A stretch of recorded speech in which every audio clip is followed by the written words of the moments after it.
Halo, assalamualaikum teman-teman semuanya. Selamat pagi, selamat siang, selamat malam, dimanapun kalian berada. Sehat-sehat semua ya.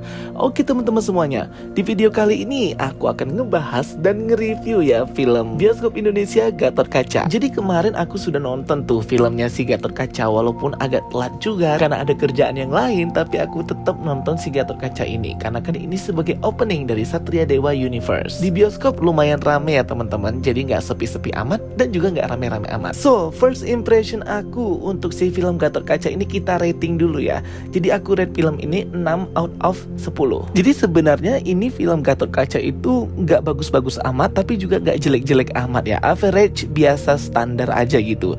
Jadi kalaupun misalnya ada review dan juga ada opini ya dari teman-teman yang sudah nonton bahwa ini filmnya mirip kayak Indosiar, FTV, sinetron, ya up to you ya, nggak apa-apa, itu menurut kalian. Itu menurut subjektif dari pendapat kalian, nggak apa-apa.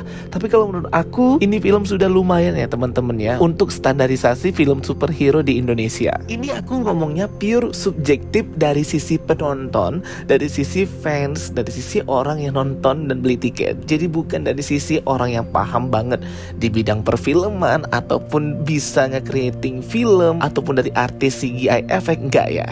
Tapi jujur aku sih ketika nonton film Gatot-Kaca ini nggak ada ekspektasi yang tinggi-tinggi banget tuh, nggak ada ya. Jadi memang aku biasa aja. Apalagi kalau soal CGI effect dan juga permainan visual efeknya, di situ aku nggak terlalu ekspektasi tinggi karena Indonesia sudah bisa buat film kayak gitu, udah bagus banget ya. Jadi kita jangan taruh ekspektasi di CGI atau efeknya, itu karena rajanya ya tetap Hollywood dan Amerika ya.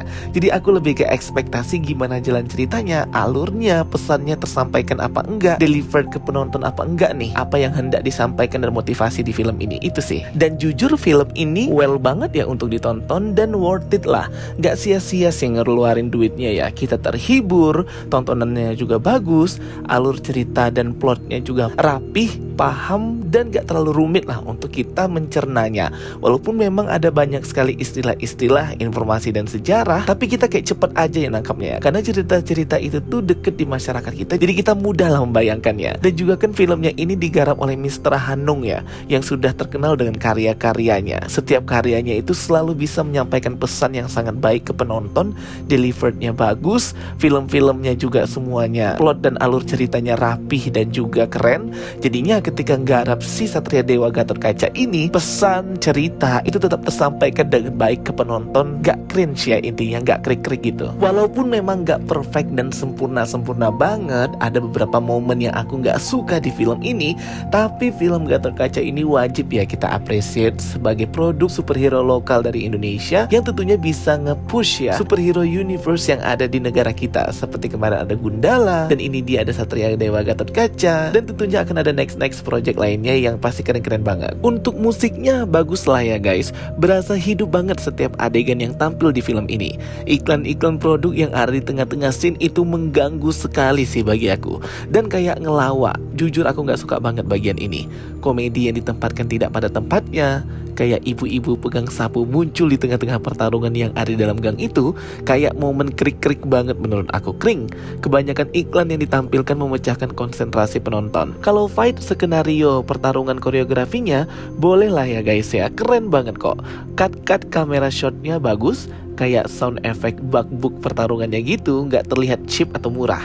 Dan musiknya cocok, sesuai biar membangun adrenalin adegan scene pada saat itu. Walaupun masih banyak banget ya yang mengkritik koreografi pertarungannya, kayak sinetron FTV, kayak kejar-kejaran yang di gang-gang itu, ataupun pertarungan-pertarungan lainnya. Tapi kalau jujur aku sendiri ya, pas nonton di bioskop kemarin, bagus sih, nggak ada yang mengganggu sama sekali. Untuk koreografi pertarungannya sudah keren lah di atas FTV sama sinetron. Masa iya sih sama seperti FTV sama sinetron? Kayaknya nggak gitu banget ya. Jadi kalau menurut aku untuk koreografi pertarungannya itu udah bagus banget ya. Terserah deh kalau orang mau mikirnya kayak gimana. Dan juga kebantu banget ya scene-scene adegan pertarungannya dengan adanya Yayan Ruhian dan Cecep Arif Rahman, duo legend dari Indonesia. Dan yang aku mau highlight itu adalah acting dari para cast atau pemerannya, yang menurut aku itu udah bagus dan trying hard, so hard bekerja keras banget ya mereka, kelihatan banget untuk bisa get into deep dan juga dapetin feeling dari karakter yang mereka perankan di film ini. Dan itu aku appreciate banget sih. Dan juga aktingnya Rizky Nazar yang memerankan Yuda alias Gatot Kaca cocok dan suitable banget. Dan juga aktingnya si GG, anak kecil yang ada di film ini, itu cukup menyita perhatian juga ya, karena dia lumayan screen time-nya banyak dan juga omongannya itu kayak to the point, selengean dan juga keras banget ya guys. Bagus. Nah, yang paling menyita perhatian dan highlight banget itu efek perubahannya Gatot Kaca. Serius ya, di sini Rizky Nazar udah top banget meranin Yuda as Gatot Kaca.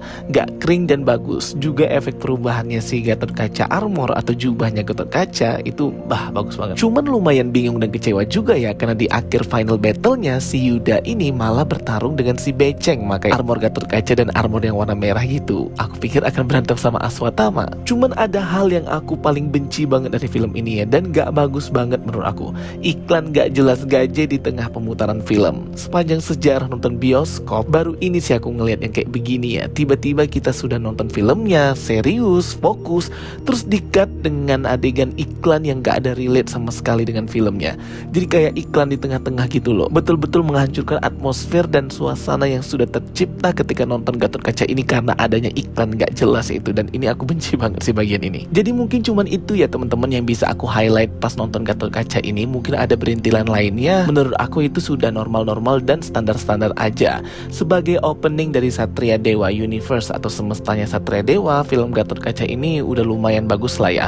Walaupun mungkin mereka ini bisa lebih bagus lagi dari ini. Nah, mungkin ada di next project mereka akan belajar dari kesalahan-kesalahan dan terus improve dan inovatif agar nanti film-film project dari Satria Dewa Universe ini makin tambah keren. Nah, kalau untuk alur ceritanya sendiri, inti konfliknya yaitu mencegah kiamat yang akan terjadi oleh para Kurawa yang hendak membebaskan Aswatama. Semua kekacauan yang terjadi, pandemi, korupsi, bencana yang melanda negeri, semua karena manusia keturunan gen Kurawa yang berkuasa, memiliki sifat alami mereka pembawa kekacauan.